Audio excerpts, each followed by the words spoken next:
Hello my snacks, welcome back. My name is Jack. Today's video is very centrally themed around wedding fiascos. Truly the most unique and rarest of drama to spread on the internet. This two-parter beginning in true off my chest. My brother-in-law called me the one who got away in his speech, and my husband is very hurt.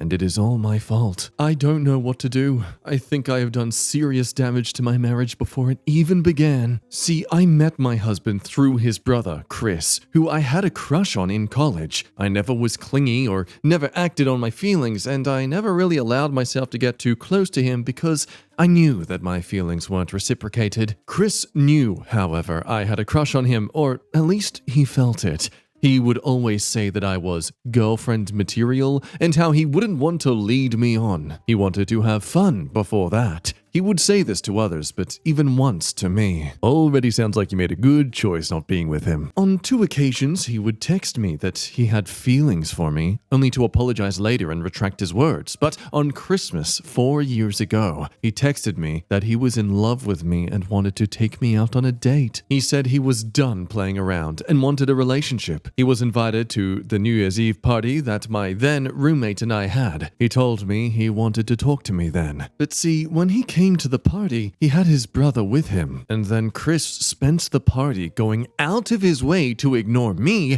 and later I saw him making out with my roommate, and they spent the night in her room. I decided there and then that I will drop it. Enough is enough. Next morning, he told me that he fricked up. Oh, I fricked up big time, yeah. And he apologized. During the party, I got to know his brother, who was the opposite of Chris. He was shy and hated attention, and he was just the best, and soon after, he asked me on a date. We are married now. Our wedding was last Wednesday. Now, I just want to make 2 things clear. I never went beyond a crush on Chris, and only after I fell for my husband that I understood what love is. He is everything to me, and I love him more than anything. I never told anyone about my crush, and when I met my husband, I didn't tell him either. But Chris wasn't happy I was seeing his brother, and he's been cold towards me since, even when it got serious between my husband and I. Chris held a speech on our rehearsal dinner, and he basically outed everything and ended with how he regretted not asking me out sooner and how he will always regret it. It was very awkward afterwards and nobody talked, and on our wedding day, my husband did everything to act normal and he made sure everything was as planned, but I could feel that he was hurt and angry. After the party, he asked me if I loved Chris and if I dated him for that reason. Well, I started crying because it's absolutely not true. We started dating and became friends, and I made sure it was him I wanted before committing, and I never loved anyone like I love my husband. I told him all this and more, and I apologized so much for not telling him everything. In the beginning, I thought it was my own private matter, and I didn't feel the need to discuss it with a then stranger to me. When our relationship evolved, I just never thought that Chris was relevant, and my crush seemed a silly thing. But now it's back to bite me in the booty. My husband is very sad and he barely talks to me. We're leaving for our honeymoon in 2 weeks. He barely speaks about it. The thing we both waited for with so much anticipation and longing. I don't know what to do. I can't turn back time, so I don't know what to do. I don't know about you, but I think this is why you should always air even like the slightest lint of dirty laundry to a potential partner before you get any more serious than a few dates. Sure, in the grand scheme of things, you having a slight crush on the sibling isn't that real big of a deal, especially if you didn't pursue it, but I think all of us would agree. You kinda want to know. But then again, that said, do you think this brother would have actually given her a chance in the first place if she started out with, "Hey, by the way, I currently have a crush on your brother"? I'm sure he would be far more hesitant to have started dating you. So in a way, could you also argue that maybe it was good she kinda kept this to her chest? Strangely enough though, there's some downvoted comments that don't seem to be worth downvoted. Has your husband told you about every single crush he had? Didn't think so. Because crushes are freaking irrelevant. Your husband is being a drama queen about this. You have not dated. You have not slept together. You have not kissed. You haven't even freaking touched him. Chris is only mad his terrible behavior cost him the opportunity to be with you. Also, Chris is just a pathetic fox pea-scented willy candle who wanted to hurt you and his own brother. That is... I admire the thesaurus of insults going in that comment. Though others think a divorce is in the future, so it is a bit contentious. Because as another comment says, sure, she didn't really lie about anything, but she also did because omission is lying. And clearly the OP realizes this, which is why she started crying when talking to him. Crying means only two things. She feels guilty or she's sad for what her husband is now feeling. I hope it's the latter, but I suspect it's the former. Oh, it could be a combination, I suppose, but because she never bothered to tell husband, it suggests not. I love how this comment both makes a point and then counters itself. Like, what the hell are you doing? Don't be self-reflective and self-critical about your own opinions on the internet. You're meant to just double down on them. Ah, stupid. Well, anyway, a week later, we get some satisfying conclusion to this ordeal. Turns out this marriage might not be an inevitable divorce after all. Quick hello, thanks for all the support, and a quick little update. So yesterday, my husband and I were invited to my in-laws for a cookout. When we arrived, Chris saw us and tried to scamper. Well, nobody expected us to show up, and my husband wanted to decline, but I insisted we go. So I called Chris, however, and loudly said, "Oh, I'm happy you are here because I want to talk to you." I said that since the people in this cookout were all in the rehearsal dinner, I wanted them to listen too. Chris looked like he was about to cry, but my father-in-law was grabbing his arm when he tried to excuse himself. I told Chris that what he did was a terrible thing that didn't just hurt me, but it hurt his brother even more, and that the only reason I didn't speak up was because I was in shock, but also I didn't want to ruin our day by arguing back and forth with an arrogant and selfish man who always hid behind alcohol to explain his bad behaviors like he's some tween. I told him that I was never the one that got away because he never had me. I never knew the real him, and I liked his exterior like I was sure many people who didn't know him well did. But if it ever would have evolved to something more,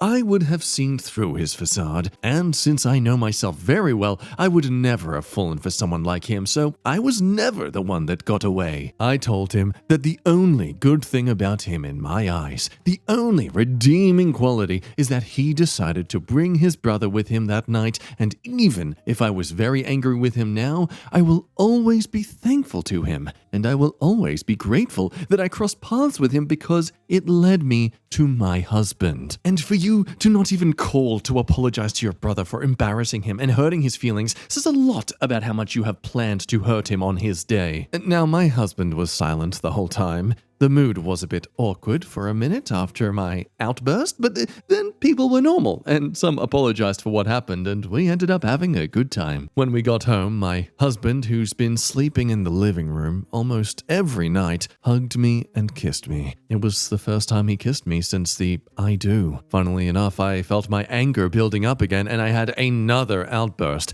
I told him that we weren't okay, and that he never has the right to shut me out and give me the silent treatment for so long ever again if he wanted to stay married to me. He said, I know, and that he regretted his coldness. We made love for the first time as a married couple, and then I fell asleep in his arms in our bed. After 2 outbursts on 2 brothers in one day, I felt content and I slept very well. This morning my husband woke me up with kisses and hugs, and he apologized for hurting me and taking out his anger on me. He said the shock was too great for him and he was afraid that I didn't love him and just settled for him because Chris is the charmer and always had it easy to be loved by people. He thought something more happened and he didn't dare to ask me because he wasn't mentally prepared to hear that the love of his life maybe wasn't his. He looked his old cheerful self that I missed so much. I just wanted to cry, but I didn't. We discussed therapy and we are planning to start looking for a therapist after our honeymoon, but for now, I just want to snuggle him and feel his love. He has a lot of making up to me to do. I hope this counts as an update. Also, a few edits for things that are inevitably asked. Edit, many asked about Chris's reaction. Well, he just cried a bit and mumbled that he had somewhere to go and left. No apology or anything.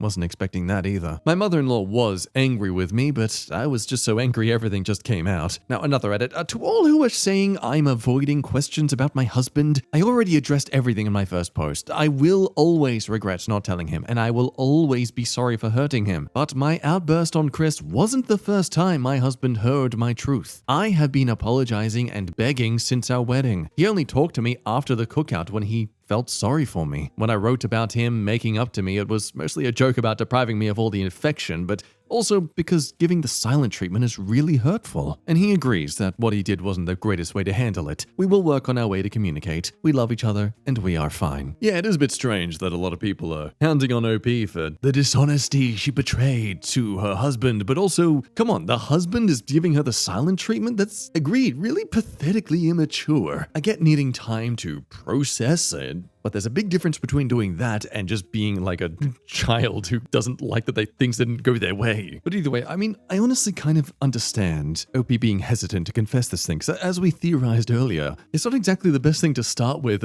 for a potential relationship that, hey, I'm really keen on your brother, but I mean, if you wanted to try and take a shot at me, I'm open to it, especially considering the only reason I'm actually initiating this potential dating of us is because your brother is hooking up with my roommate. The confidence this shy, introverted man must feel if he was ever told that. But yes, it seems like Chris was the golden child of the family, and once his ego gets bruised, well, he's got to take it out on his sibling. Of course, that theory is a bit damaged by the fact the father-in-law wasn't letting him escape, but it is possible that it's a case of parented and loved by the mother, but the father not really giving him the same treatment. Classic narcissist mother and passive father dynamic. We'll now move over to Aita for a shorter two-parter debacle. Am I the a-hole for refusing to accept my boyfriend's demand about me dancing at my cousin's wedding? Now, I, 24 female, am from an Indian/Bangladeshi background. My boyfriend, 26 male, is white. Oh no. Though he has grown up in a more conservative way, he is still very chill about culture and tries to blend into it. We have been together for 3 years. My cousin is getting married next week. Since it is a Desi wedding, you can understand the planning has been going on for like a year, and the functions last for days. So, we have this function called holud, where people apply a turmeric mask on bride, and there is also singing and dancing. For context, you can Google haldi. It is the same concept. My cousin's holud function would be as big as her wedding, and each member is requested to perform a dance number. I have 3 dances ready for the function. For those curious, there it is. From the perspective of not even bothering to read the text about it and just looking at the images, it's the tradition of spicing up the bride. Literally spicing them up.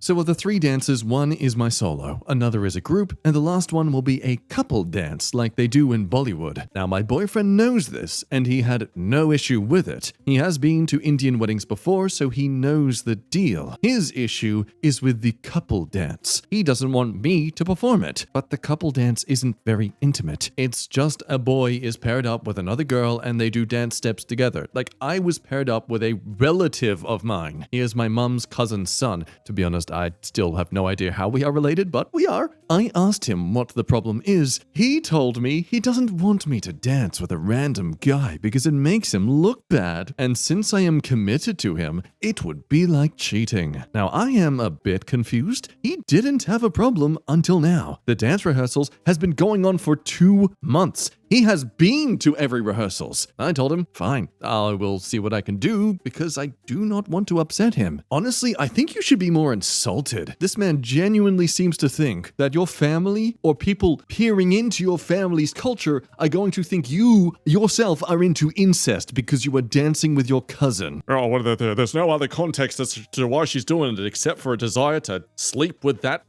family relative. The fact there's a bride and groom there and all his family's together having a dinner and reception. No, that's all a facade. They just want to bang. But now he is saying I shouldn't be dancing at all. His reasons were that it seems inappropriate. No female member in his family ever danced at a wedding where they are the center of attention, and since I will be on the stage, people will be looking at me. He doesn't want that. I tried my best to explain it to him that this is the part of my culture. I am not going to drop my culture just because he is uncomfortable. So we had a fight and he is not talking to me. He most probably won't come to the wedding as well. Now, am I the a-hole? Because I never wanted to do things that would hurt him. I'm just trying to understand his perspective. I mean, oof, if that isn't the most patient partner I've ever come across on these stories. Despite the blatant stupidity coming from this man, this woman still wants to understand his perspective. You are like the perfect partner for a flat earther. Now, in case you're curious why the boyfriend isn't dancing with her, there's an explanation in the edit. Just to remove confusion, my boyfriend was asked if he wants to be part in the couple dance. He agreed first, but after 2 days, he said the steps were complicated, so we replaced him. And the song was not very intimate either.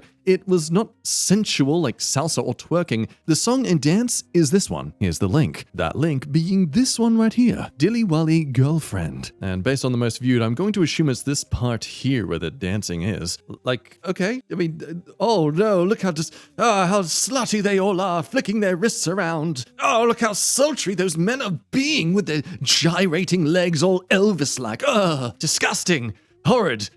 Inappropriate, so the flicking again. No!